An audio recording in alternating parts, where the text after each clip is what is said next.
துளி YouTube channel அன்பர்களுக்கு வணக்கங்கள். நான் உங்கள் சீனிவாச நடராஜ பார்த்தசாரதி. இப்போ நாம் பார்க்க போகிற பதிவு புதனை பற்றிய சில ஜோதிட தகவல்களை பார்ப்போம்.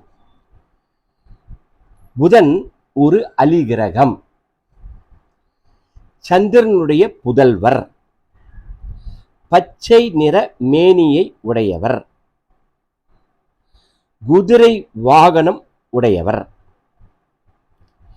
தமிழ் மொழிக்கு அதிபதி, வாத நோய்க்கு காட்டுபவர், பித்தளை உலோகத்திற்கு அங்கம் வகிப்பவர், எண் கணிதத்தில் 5ஆம் எண்ணை உடையவர்,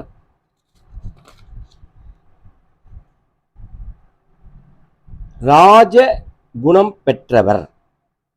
இத்தகைய புதன் ஒரு ஜாதகத்தில் பாக்கியஸ்தானமான 9வது இடத்தில் இருந்தால் புத்தி விசுவாசத்தில் அடிக்கடி எல்லாம் தெரிந்தா போல் தர்க்கவாதம் குதர்க்கம் தோன்றி தோன்றி மறையும். புதனும் குருவும் கூடி இடம்பெற்று இருப்பதை விட புதனை குரு பார்க்கும் ஜாதகம் மிகவும் விசேஷமானது. புதனை குரு பார்க்கும் ஜாதகர்கள் பொன் பொருள் போன்ற பலவித சம்பத்துக்களை பெற்று சுபமாக வாழ்வார்கள். ஆனால் புதனும் குருவும் கூடியுள்ள ஜாதகருக்கு இந்த குரு புதன் கிரக யுத்தம் காரணமாக அந்த ஜாதகருக்கு குரு தரக்கூடிய இயல்பான பலன்களை, அதாவது யோக பலன்களை புதன் தடுத்து நிறுத்திவிடும்.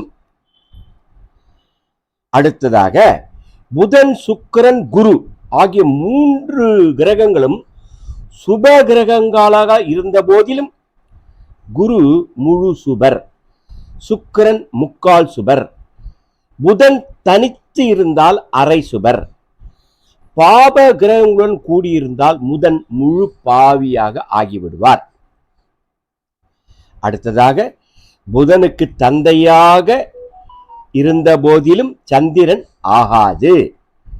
அதை போலவே அங்காரகனும் புதனுக்கு ஆகாது.